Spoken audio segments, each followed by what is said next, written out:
Hey guys, welcome to your first episode of MythosTalks. I've chosen this title because it basically kind of represents either a story, a set, or a set of stories having relevancy to truth, meaning for a particular culture, religion, society, or other groups.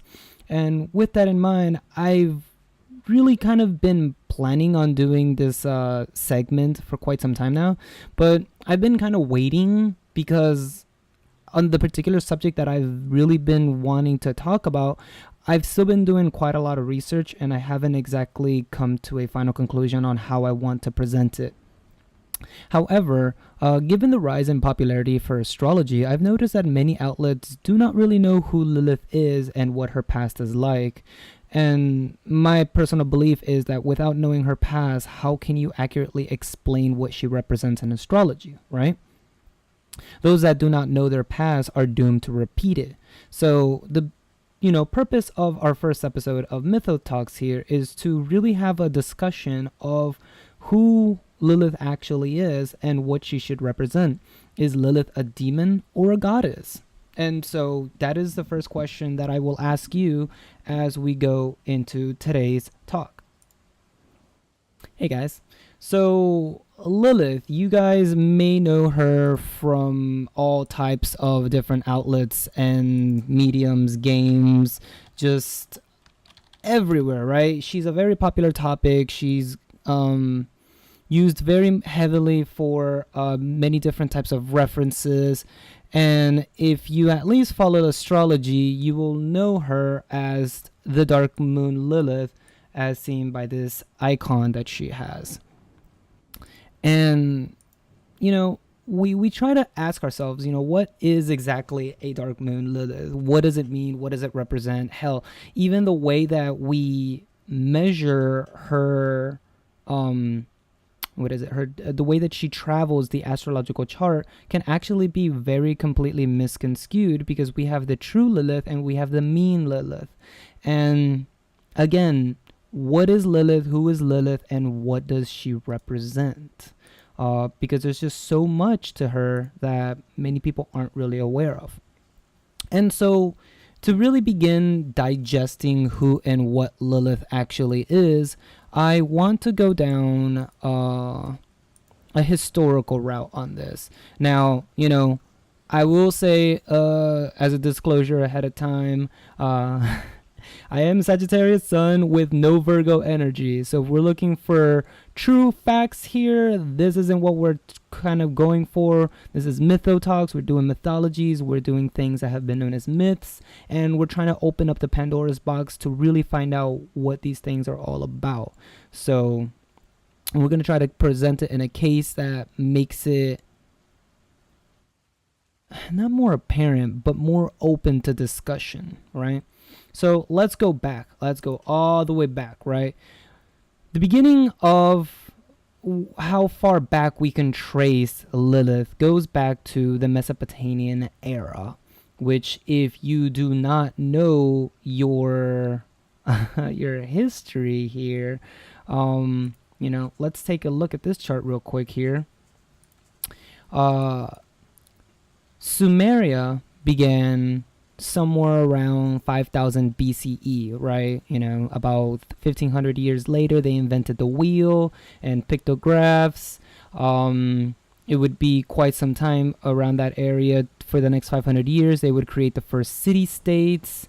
500 years after them having cities, they finally begin writing in their first form of human writing, which is known as cuneiform. Now, again, if you've gone through elementary school, you will know this, because we definitely talk about cuneiform and Han characters. And I say we because I do have a teaching major. So if you're, if you've ever taken any type of education of that form, you know about ancient Sumeria, you know about ancient Egypt and ancient China. And this is where things really begin for human history. You know, everybody likes to talk about, oh, the Greeks and the Romans and all this and that, and what is it? The ability to learn how to do geometry and math and this and that. But really, let's take a look at our old history here.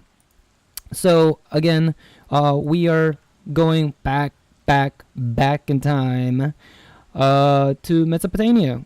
Let's say about 2500 BCE, very long time ago. And if we want to look at a better looking map, because this is a little, if you take a look at this map, it's like, whoa, Niwa, is this some like Final Fantasy 12 map of what is that place called? I keep forgetting it. But you know, it looks like a foreign world. It looks like a fantasy world, doesn't it? So let's take it back and let's use a map that's a little more understandable, right? Sumeria, the year says 6,000, but it's around that time period. Actually, think about it. It's somewhere around between 4,000 to 6,000 years ago. So that's a long time ago. And as you can see, the areas that we're really going to be talking about here are on the upper right side of the screen, between the Mediterranean Sea and I believe that's the Persian Sea over there. Don't quote me on that. I'm not very good with my geography here. It's basically around the Arabian Peninsula. And if we take a look at what that looks like in today's history, we would see the Persian Gulf. There it is. So between the Mediterranean Sea and the Persian Gulf, you'll see that Mesopotamia or Sumeria lied somewhere in today's areas of Kuwait, Iraq, and Syria.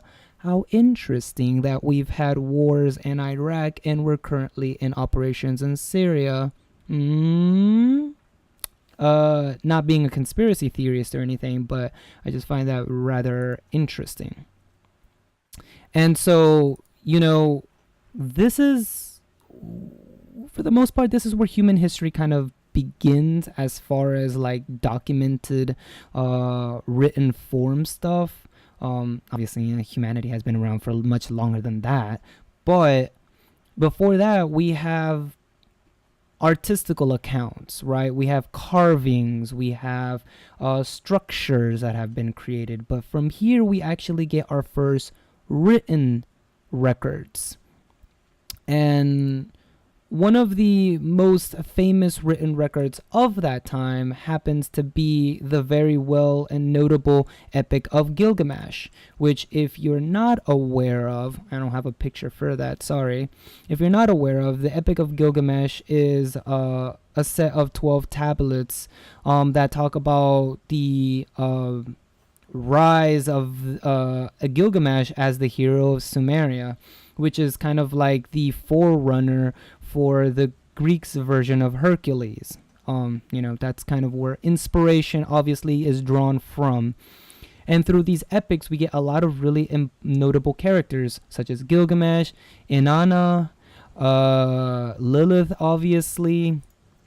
There was one more that I really wanted to talk about. I believe it was Ishtar. Yeah, Ishtar. So these are all very important for not only future segments of MythosTalk, but because it gives us a foundation of where a lot of inspirational pieces come from. You know, when later we'll be talking about things like Christianity and Kabbalah and other Greeks and all that stuff, everything is really pulled from this. It's pulled from Sumeria. It's pulled from Mesopotamia. They're the ones that created a lot of the origins for future mythologies. And so the story of Epic of Gilgamesh kind of goes, we talk about on the 12th tablet is where the reference for Lilith comes in which they talk about how, oh, you know, Gilgamesh is going around and all of a sudden he hears the weeping of Inanna as she cries to her brother's lap or something. And So Gilgamesh, wants to be the hero, the rescuer and stuff, and he goes over, finds the biggest tree out in the middle of frickin' nowhere, and realizes that there is a snake who has made its home on the tree. And so Gilgamesh, being the amazing hero, goes out and slays the snake. And in doing so, a lot of animals that have taken refuge in that area fly away. He chops down the tree and turns it. What is it? He brings it. Eventually turns it into a couch or a chair or whatever. And it's like, here, I have brought you luxury. Please do not cry anymore. And that's kind of the really first reference for Lilith. Now, a little bit about this as well. The 12th tablet is missing the first 12 lines. So a lot of people that have recreated this historical document have kind of inserted their own version of it because it doesn't actually exist. People don't really know about the Hulupa tree and all that stuff. So they're like, we don't know where this tree came from. Let's just go ahead and write it in. And given the more detailed explanations of it, we definitely see that the Sumerian hero, again, kills the snakes, frightens the other creatures out of the tree and the garden. This is very important to notice. There are two things here to take into account: a tree and a garden. But we will be coming that back to later. So, yeah. Already her beginning history is very, very interesting. If we take a look at Lilith in today's renditions, whether it be movies, video games, artwork, I don't know, even so far as to go into mangas and stuff, if we want to get really nerdy. We see a lot of depictions. Oops, that's not the one. We see a lot of depictions of Lilith being something like this. She's a succubus, a demon, a vampire at sometimes. She's seen as almost not necessarily a fallen angel, but sort of the queen of demons. In fact, part of Kabbalah actually reference her to be known as the queen of demons. If we continue down things as freaking mobile games, look at that. You have Lilith being a demonic succubus looking thing. So it's an icon that is very prevalent in today's society, and trying to really remove that stigma has been exceedingly hard because it's almost common knowledge. But as we know about common sense, it's not really very common. So that's kind of a thing. Now, if you've played Persona 5, you'll be very familiar with this model of Lilith. Which again looks very dark, very demonic, and she's carrying her snake, right? Her iconic snake from the Epic of Gilgamesh, which actually the 12th tablet is not called the Epic of Gilgamesh, but instead it was known as something like Gilgamesh and the Hupula tree. It was very fucking weird. It's the more you look into it, the more it's just what in the world did they try to recreate? Because it's so absolutely confusing. And so okay, that's a thing apparently. And you begin to kind of see certain pictures of Lilith as you see her through different depictions and stuff, and you notice that they always try to taint her as, again, something dark, sinister.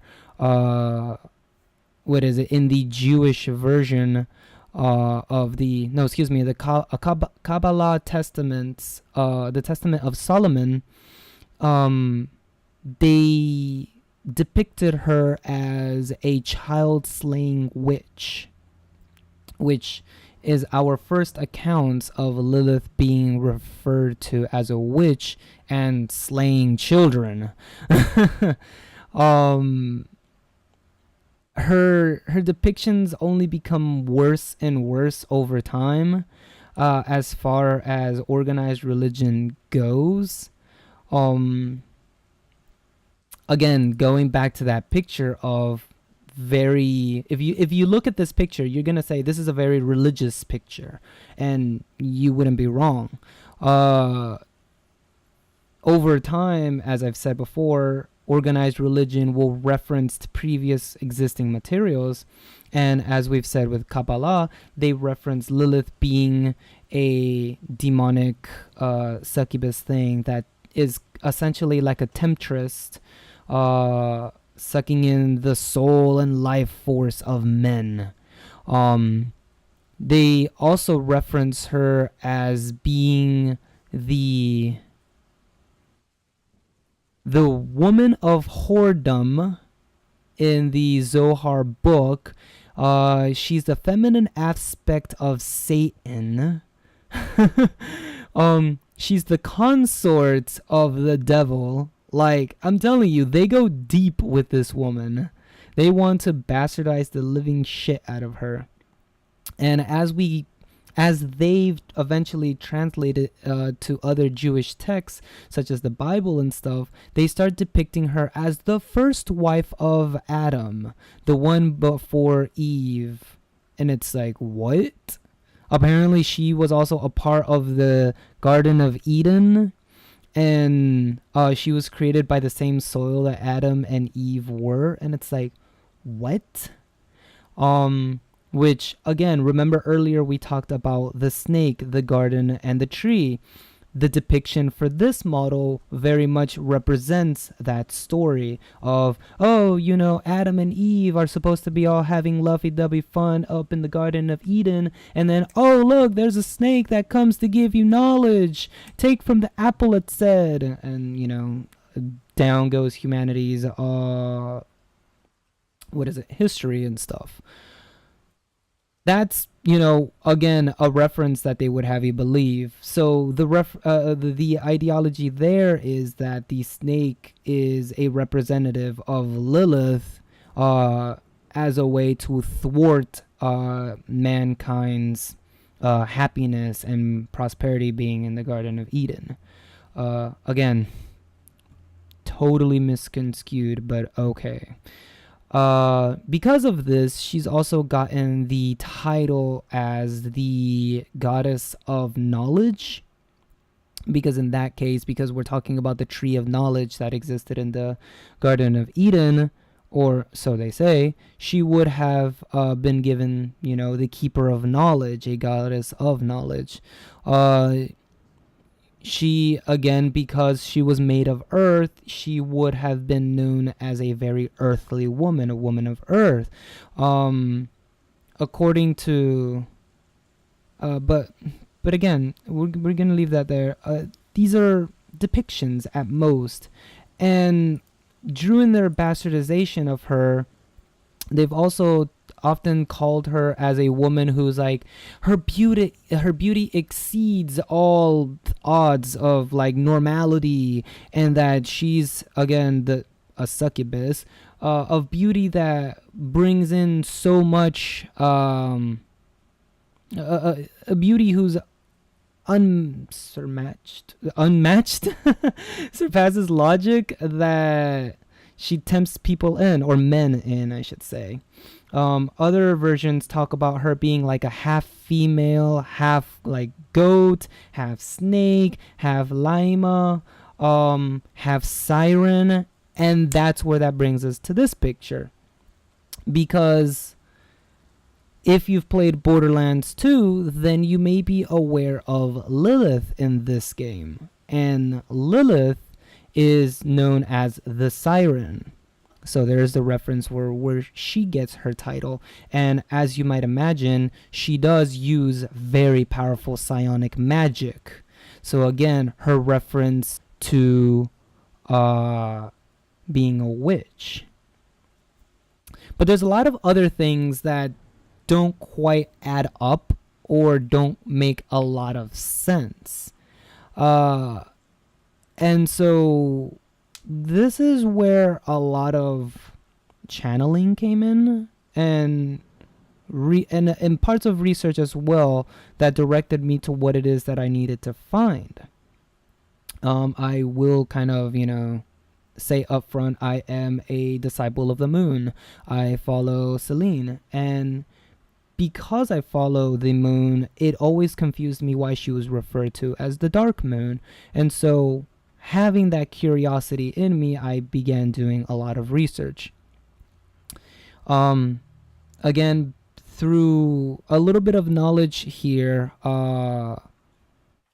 Lilith was kind of is a modern name for her. She was known as Lilith originally, as far as Babylonian history goes. Sumerian, Mesopotamian, all kind of really similar things. When they translated it to Hebrew/Arab, it got translated to Layla, or Layl, which is where you get the name, the current name Layla, and it means night. If you've played things like Digimon, you're aware that in Japanese her name is Lilithmon, but in English her name is Laylamon. Again, that's where that translation comes from.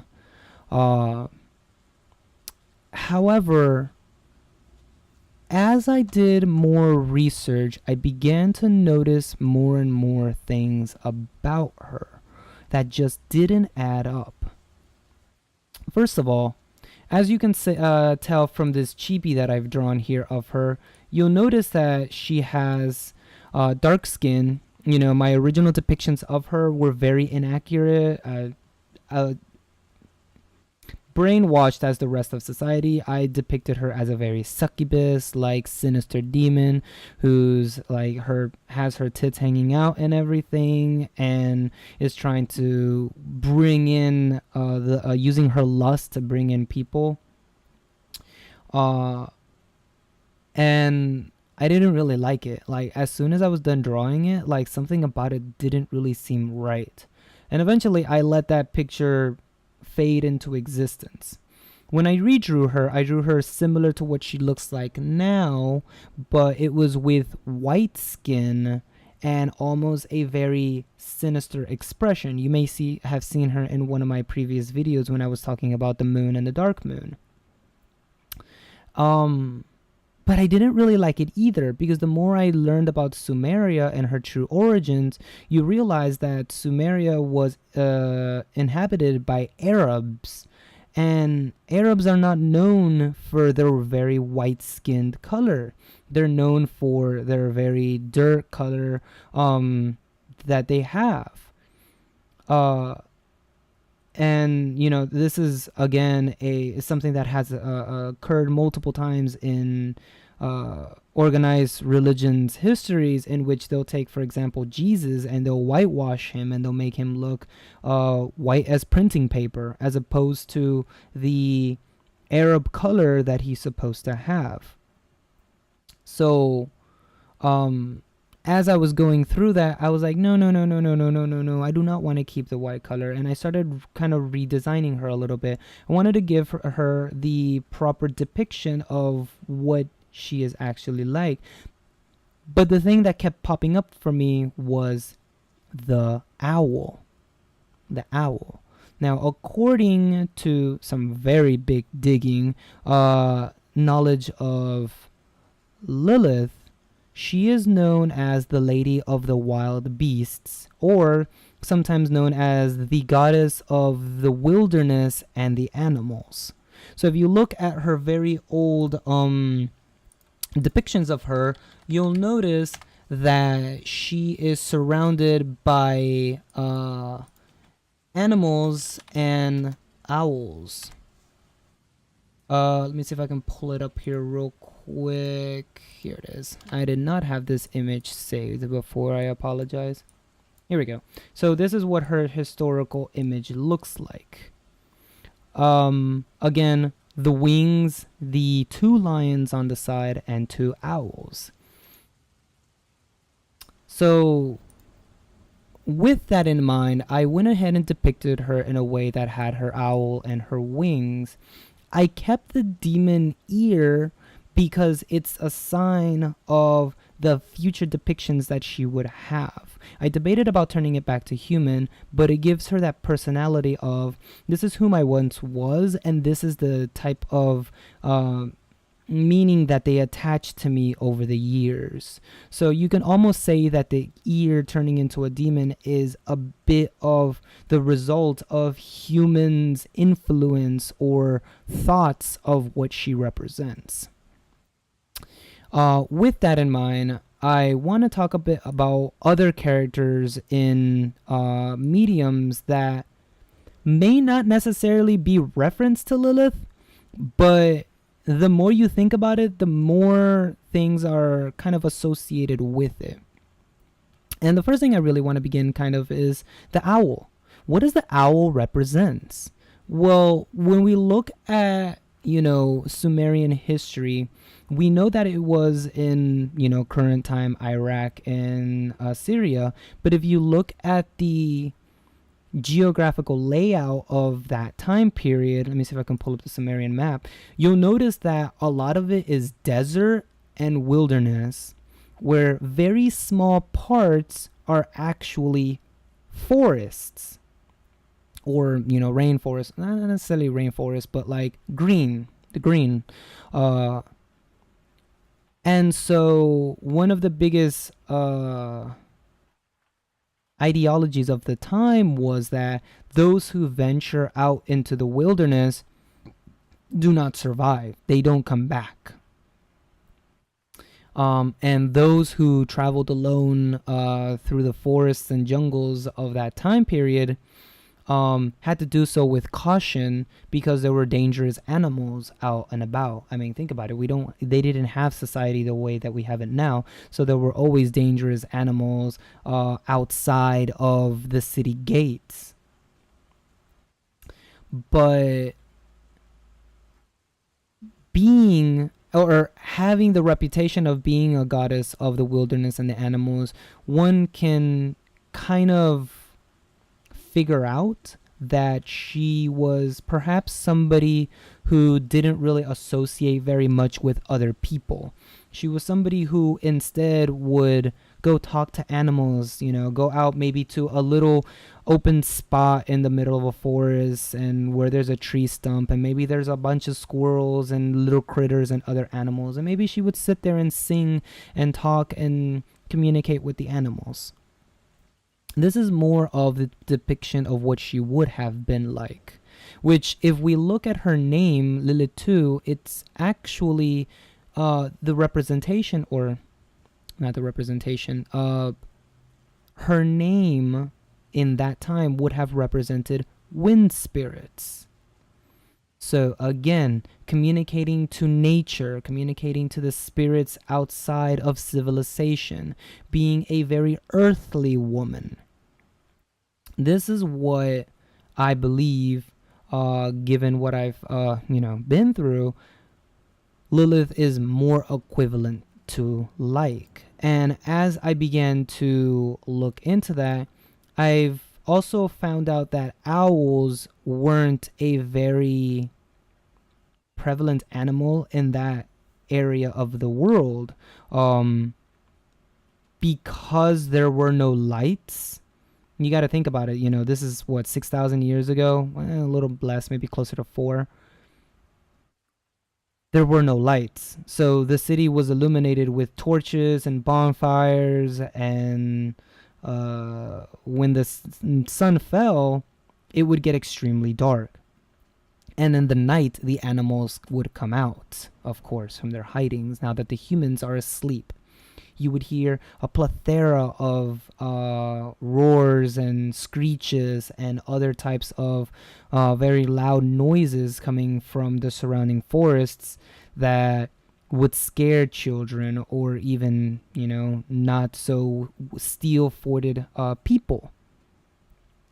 And so owls weren't something that were normally seen to begin with, because they wouldn't come out at daytime, they would come out at night. And so when somebody heard the screech of an owl, they would become scared. because they're like, what manner of creature is creating that sound?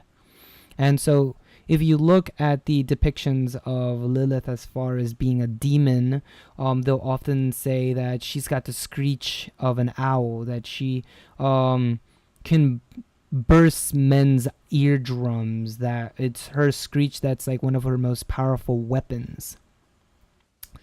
But if we take a step back from this, what do owls represent? You know, owls are very territorial animals. They're very quiet. They come out at night, given Lilith's meaning as it goes into Hebrew.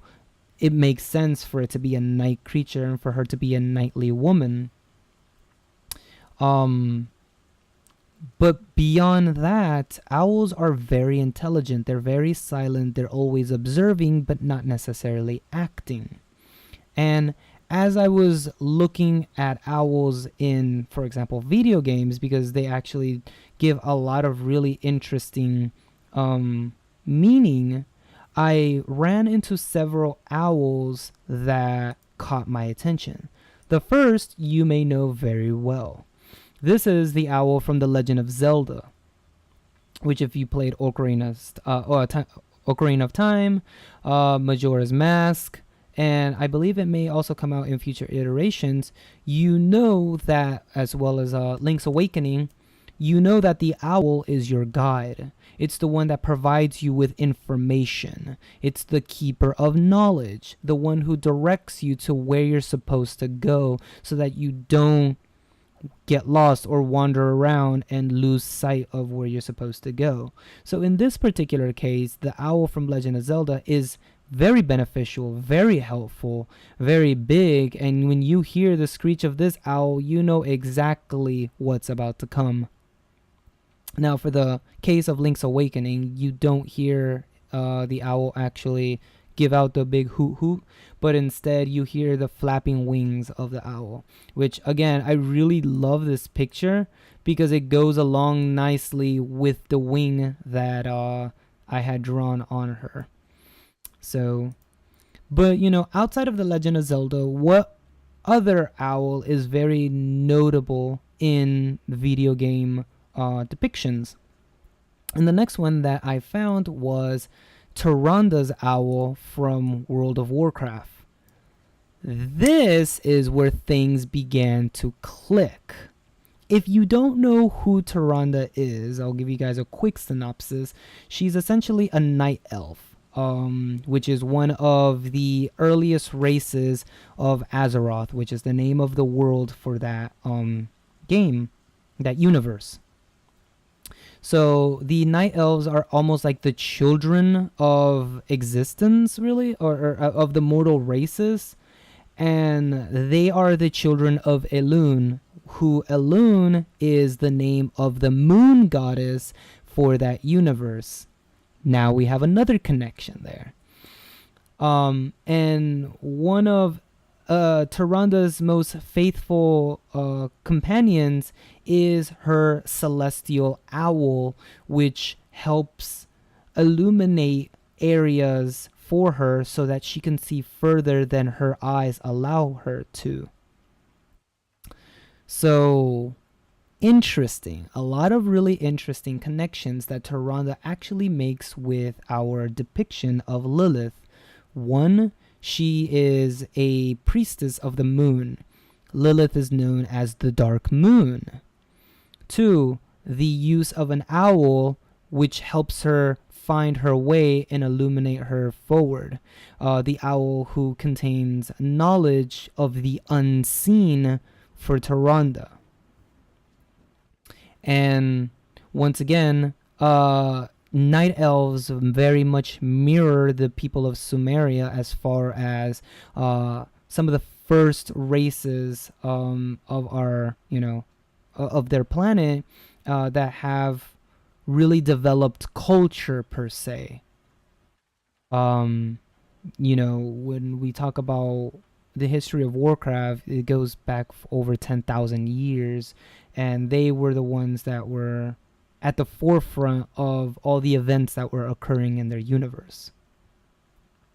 So, given a lot of the connections that Tyrande has with Lilith, I began to wonder, like, wow, she's really more of a priestess of a dark moon than an actual moon, especially considering that their race is known as night elves. They come out at night. They are shrouded by the shadows of the night. They very much are representative of what Lilith would end up being. And so that kind of really explains a lot of kind of connections to Lilith to video games and stuff. And as I was getting a lot of this knowledge, I got a lot of like channeled information, which I kind of want to share with, but I can't really tie it to a tangible source of information, you know. So Lilith was a bit of, how do you say this? As we know, she was the goddess of wilderness and animals.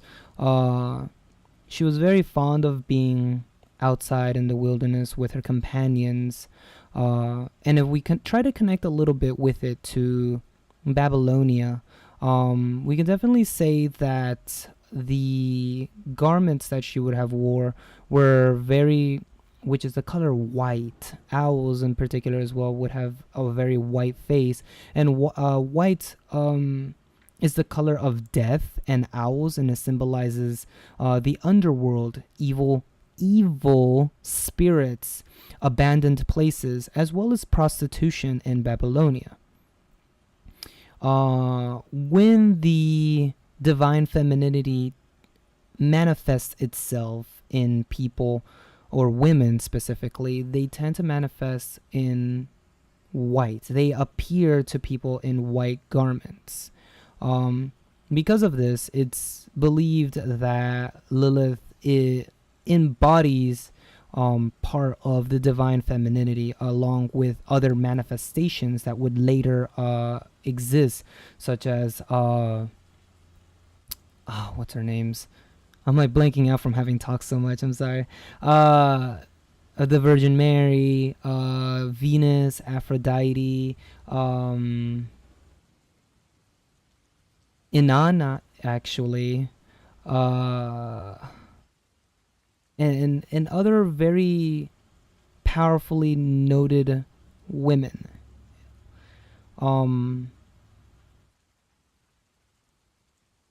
The Epic of Gilgamesh isn't necessarily, it is a mythology, right? It's a mythos.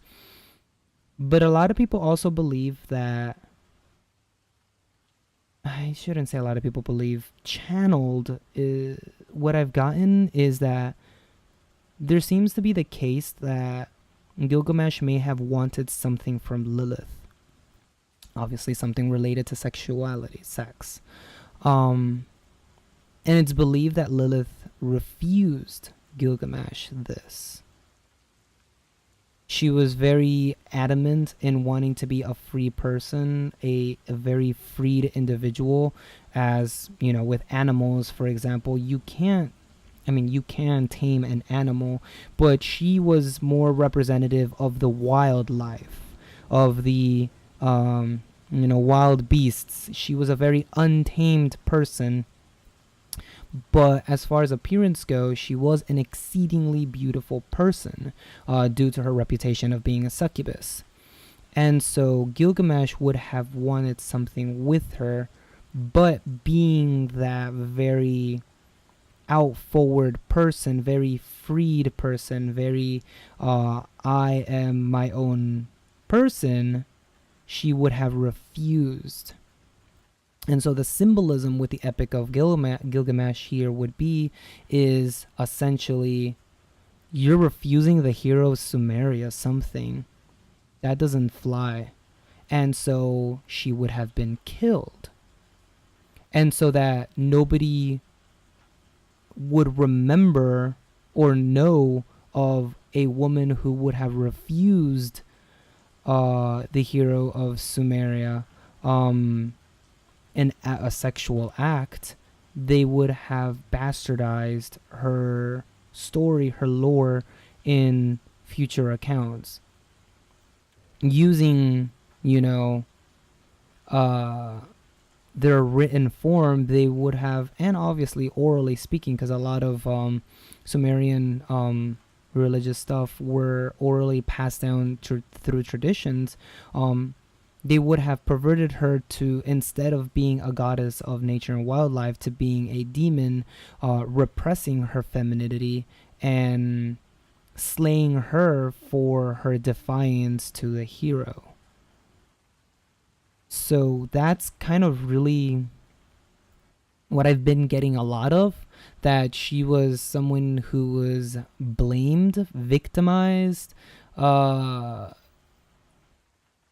really bastardized as well, as far as her lore goes on. And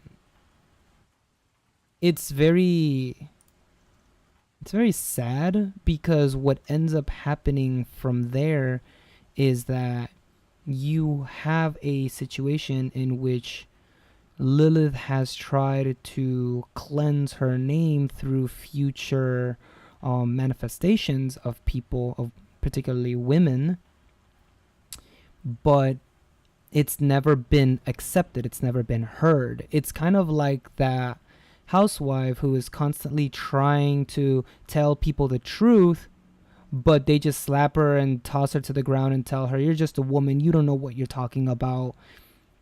It's that repressed femininity. So as far as what she would represent as in astrology, again, my personal belief is that she is the embodiment of femininity. She is the power of female. She is the freedom, right? And if you've seen my first episode of Basics of Astrology, when I go over her, she represents a female beauty, sexual pride, freedom, independence, free thought, mobility of mind, body, and spirit, the true female autonomy, including the freedom to be able to choose your future. And so to repress that is really what has been going on. And instead, by major astrologers even, she is seen as almost a sex demon, someone who represents sexuality, depicts lust even. I mean, heck, even go as far as like Digimon. What is she? She's the aspect of lust. And again, you'll find that throughout all kinds of different depictions, because she's kind of a succubus in many of them. So she'll either appear as that in astrology, or oftentimes she'll appear as what some people describe as a windstorm. Wind indicating, which is actually very interestingly associated with the original meaning of her name, indicates movement. She's not a person to be trapped. She's not someone you can hold down. She is always constantly on the move. But even more so, when you call it a windstorm, you call it a force to be reckoned with scorn and repressed. Someone who has been held down for so long that their winds now cause chaos to everything around them, because they're tired of having that stigma. And so, to a certain extent, she can be someone who be represented with filled with hate and resentment for people who have imprisoned her, who have sexualized her, who have bastardized her story, who won't stand up for a female who was essentially slain for not giving in to the hero of Sumeria. So, I mean, in my head, really what I'm seeing is like this very advanced society. Again, the society of Sumeria. Lilith being brought up to the court, or to the hall to where Gilgamesh would be, trying to of course, he's trying to tempt her or seduce her and tell her to give in and to give in to him because she's the most beautiful woman in the streets, or that has been seen in the local area. And she's like, no, I'm not going to give in to you. I'm not going to be tamed by you. I'm not going to be held down by you. I'm not going to give myself to you. And so oftentimes you'll also hear her be known as the goddess of sexuality, sexual freedom, sexual liberation, to be wild, to not be tamed by others. So whenever people talk about, her being an aspect of sexuality, I would rather them use it like that, in a more positive image of her. Sexual power, freedom, liberty, which is quite interesting that we're talking about this now, because if you've been following along with things like the hashtag #MeToo movement, there's been a lot of outcry for sexual acts that have been committed against the women in industries, whether that be in Hollywood, that be in gymnastics, or even just other acts all around. People are kind of coming out and talking about this stuff, and it's a really good time period for really bringing in a spotlight and being able to discuss Lilith and bring her back to her former glory, right? Bring her back to her former glory. I'm also kind of scrolling through some of the notes that I had written about her. It's very hard for me to stay on one track, one topic. I'm just kind of reading through here, and it says that in ancient past, she was associated with owls, while in this, obviously she appears in Greek as well, right? We can still use owls as a symbol for wisdom, not just of the underworld. Lilith's element is wind and air, which, as we've already said, with the connection with wind, makes a lot of sense, and air, which would make more sense with things like Gemini, Libra, and Aquarius, where Aquarius is knowledge, Gemini is truth, communication with spirits and divines, because they're a mutable sign, and Libra being the connection with other people. So again, intelligence, mental fortitude, something that you cannot tame, something that you cannot hold. You can't grab air and say, I've caught air. It's not something that you can do. So it gives her that very flighty type of personality of, I'm gonna do what I want. And that's kind of really the image that I want to leave people with, or the impression of who Lilith really is. She's a very intelligent, very nature-like woman associated with the wind. And again, with this association with the wind, we mentioned Libra, and what's Libra's ascendant quality? Beauty. Libra is beauty. It's the models that you see on magazines and stuff. It's the cheerleading girls. It's the highest form of beauty is Libra, which would explain as well why, with again, connections with the divine femininity, as we talk about future connections such as Aphrodite and Hera, both of these are very air and earth. Juno being the ruler of the 7th house, which the 7th house is Libra, and Venus being the ruler of the 7th house, which is also Libra. So again, a lot of connections to future mythologies, connections with astrology, and really this is where I really want to end it. I want to leave you guys with that bit of knowledge. I know that, again, I jump around everywhere. It's very hard for me to stay on point, but it's also very difficult when I have like a gazillion thoughts clashing back and forth. Hopefully this was eye-opening. Maybe this is something that you learned something from. Maybe even if you don't take this to be true and you're maybe still skeptical about this, hey, it's a Mythos talk, you know. Do your own research, you know, go out and not only on a material plane of looking up informations online, but, you know, do your connections with divines as well. See what you can learn, see what you can connect with.